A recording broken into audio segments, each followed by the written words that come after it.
Entonces la sentencia de unificación se torna concluyente en los siguientes escenarios. Dice, de ahora en adelante se torna necesario que el juez verifique,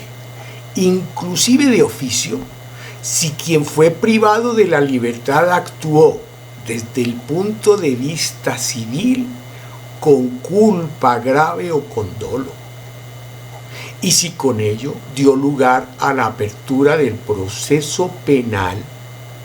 o a la imposición de la medida de aseguramiento preventiva. Ahí nos dice, cada caso hay que mirarlo en su particularidad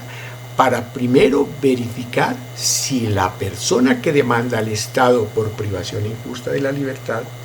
actuó con culpa grave o con dolo, y si por ello resultó la medida de aseguramiento. Yo pongo rápidamente ejemplos, donde por ejemplo una persona no comparece al juicio, es contradictorio sus afirmaciones en la diligencia indagatoria o como se diga, acude imprudentemente a escenarios donde está el riesgo de una medida de aseguramiento, y entonces se dan un sinnúmero de aspectos en los cuales posiblemente más tarde el juez de la responsabilidad considere que se obró con una imprudencia muy grave. De ahora en adelante, dice el fallo, será necesario hacer el respectivo análisis a la luz del artículo 90 para identificar dónde está la antijuridicidad que se alega. Y el funcionario judicial, en virtud del principio iura novi curia, acuérdense, es autónomo para encauzar el análisis bajo las premisas del título de imputación que considere pertinente de acuerdo al caso concreto. Entonces se mantiene y seguirá siendo así cada vez más la facultad en cabeza del juez de apreciar en cada caso concreto el título de imputación que más convenga, si es que hay lugar a considerar un título de imputación para imputarle al Estado la responsabilidad por daño antijurídico, si realmente lo hay. Ya puede ser entonces el error judicial o ya puede ser la misma privación injusta de la libertad. Se torna imprescindible, dice la sentencia de unificación de agosto del 2018,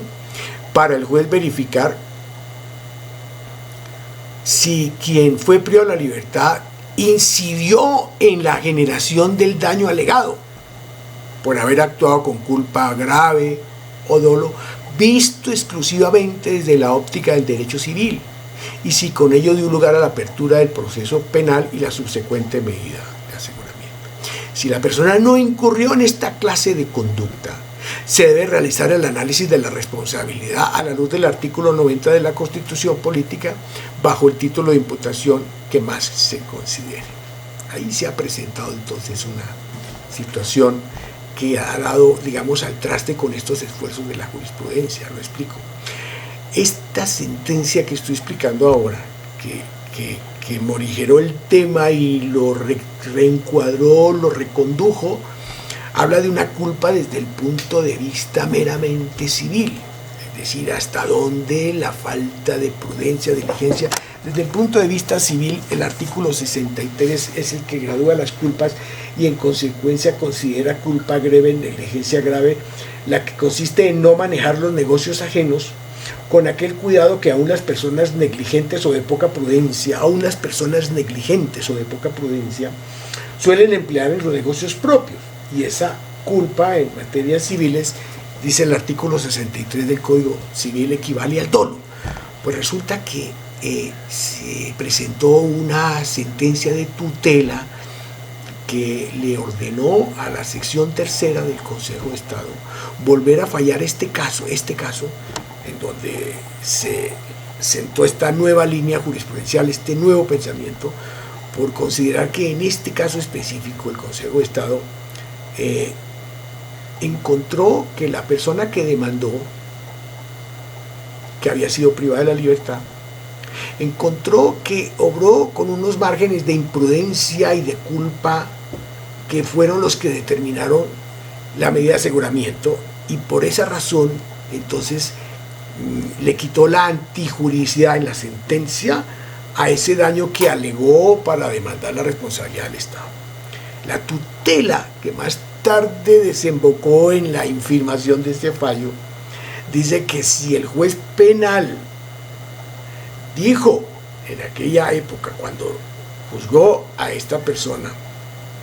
creo que era por un tema de trata de personas, que esa conducta investigada no era la punible, tal vez era otra. Problemas que a veces suele criticarse, que en la imputación que se hace en materia penal muchas veces se desfasan esos fenómenos. No se comete no se adecua a una técnica jurídica específica.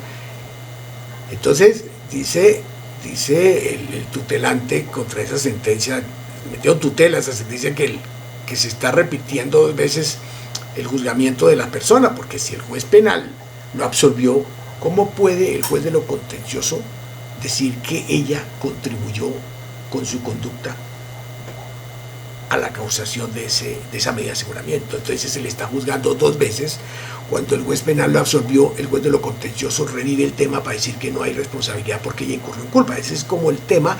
que trastocó esa sentencia y ordenó que se volviera a fallar.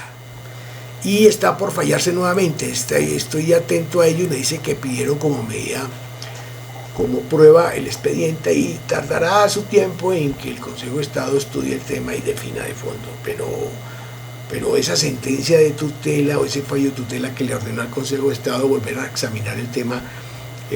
dejó como en vacío esa sentencia para que se aplique, si ha de serlo, ya después de haber juzgado este caso y mantener esa línea, porque el fallo de tutela, pues también lo tenemos aquí. Ese fallo de tutela lo que dice es que no se va a meter en el pronunciamiento de la línea jurisprudencial definida por la jurisprudencia, sino que en ese caso específico tenga en cuenta